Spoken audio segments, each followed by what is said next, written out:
नाजिया का रंग साफ नहीं था, इसीलिए शादी के कुछ दिनों के बाद ही सास के ताने मिलना शुरू हो गए कि ये काली कलूटी बहू मेरे ही नसीब में लिखी थी। नाजिया की एक छोटी ननद भी थी जो हर वक्त किसी ना किसी बहाने से नाजिया को भला बुरा कहा करती थी। एक दिन नाजिया किचन में काम कर रही थी। उसकी ननद किचन में आकर कहने लगी, अरे भाभी, ये आप हो? मैंने समझा कि काम वाली बाई प्याज काट रही हैं। नाजिया ने मुड़कर अपनी ननद की तरफ देखा। उसके चेहरे पर मजाक वाली मुस्कुराहट थी।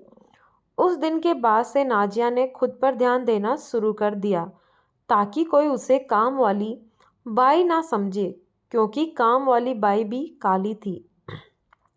लड़की चाहे गोरी हो या काली, उसे ईश्वर ने ही तो पैदा किया है।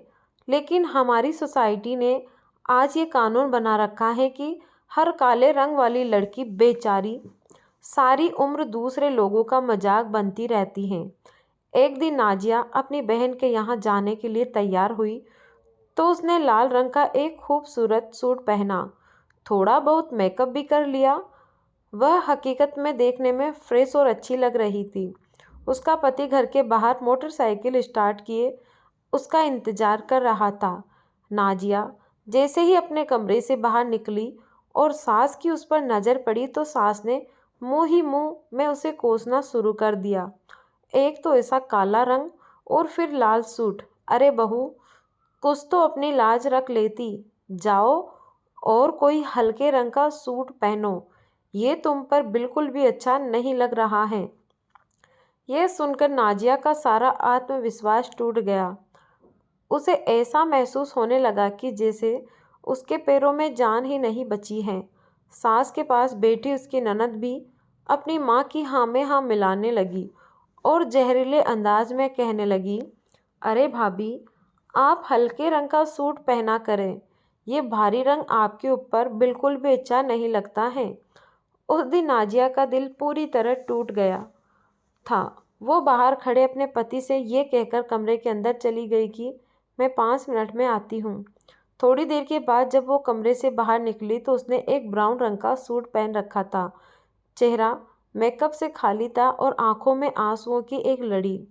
कुछ दिनों के बाद ननद की शादी लग गई और उसने सोचा कि मैं नाजिया भाभी से अपनी सारी बुरी बातों की माफ़ी मांग लेती हूँ। लेकिन उस दिन नाजिया तेज कदमों के साथ कमरे से बाहर निकल गई। बाहर सोफे पर बैठी सास नाजिया पर बड़बड़ा रही थी कि हाय, ये काली कलूटी बहू मेरे ही किस्मत में लिखी थी। जब रिश्ता देखने गई थी तो पता नहीं कौन सा मेकअप कर लिया था इस चुड़ैल ने।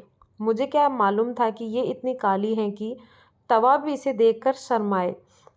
नाजिया जब सास की इन कड़वी कसौटी बातों की आदी बन चुकी थी, उस दिन भी जब वो किचन में खड़ी प्याज काट रही थी तो सास बराबर उस पर बड़बड़ाई जा रही थी और अपने बेटे से कह रही थी कि मैंने तुमसे पहले ही कहा था कि ये लड़की तुझे खुश नहीं रख पाएगी। इसका चेहरा तो देखो, जैसे हंसी छूकर भी ना गुजरी हो। हर वक्त मुंह बनाए घर में इधर उधर चक्कर लगाया करती हैं, कोई काम तो करना आता नहीं है। मेरा तो इसे देख देख कर भी जलता है। पति भी मासूमियत से बोला कि माँ, मैंने खुद ही इससे कहा था कि करता हूँ कि खुश रहा करो, तुम्हारे पास किस चीज़ की कमी है? मगर ये मेरी सुनती ही नहीं। अरे अगर नहीं सुनती तो भगाओ इसको अपनी ज़िंदगी से, और भी बहुत सी लड़कियां मिल जाएगी मेरे शहजादे को। उसी वक्त घर के दरवाजे पर दस्तखत हुई और एक मेहमान घर के अंदर आए। मेहमान के आने से सास की जुबान रुकी और शायद नाजिया के आंसू भी। अरे नहीं, नाजिया तो अभी भी रो रही थी। उसकी आंखों से बराबर आंसू निकलते जा रहे थे। शायद प्याज कड़वा था या फिर सास की बातें। आने वाला मेहमान और कोई नहीं बल्कि नाजिया की ननद थी, जो शादी के बाद आज पहली बार घर आई थी। नाजिया सुबह से किचन में अकेली काम कर रही थी। उसने मेहमानों के लिए बिरयानी बनाई, सालन में कोफ्ते, मीठे में ड्राई फ्राइड, रायता बनाने के लिए दही लेने को फ्रिज खोला तो उसमें दही नहीं था। उसने सोचा कि मम्मी से कहकर दही मंगवा लेती हूँ। वह अम्मी के कमरे की तरफ बढ़ी, लेकिन कमरे के बाहर पहुंचते ही नाजिया के कदम रुक गए, क्योंकि अंदर से उसकी ननद की रोने की आवाज़ आ रही थी। वह अपनी माँ से लिपट कर रो रही थी और कह रही थी कि मेरी साथ मुझसे कह रही थी कि सिर्फ गोरा होने से कुछ नहीं होता, माँ बाप को कुछ काम करना भी सिखाना चाहिए। मेरी सास मुझे जब भी देखती है तो मुझे कोसना शुरू कर देती है, हर वक्त बुरा भला कहा करती हैं। मेरी शादी को तो अभी सिर्फ 12 दिन ही हुए हैं। मेरा उस घर में दम घुटता है। कमरे के अंदर बैठो तो सास की बातें कि कमरे में घुसी बैठी रहती है और कोई काम नहीं करती, और बाहर निकलो तो अलग बातें कि इस जैसी फूहड़ बहू को मैंने आज तक नहीं देखी। एक काम करने की तमीज़ नहीं है।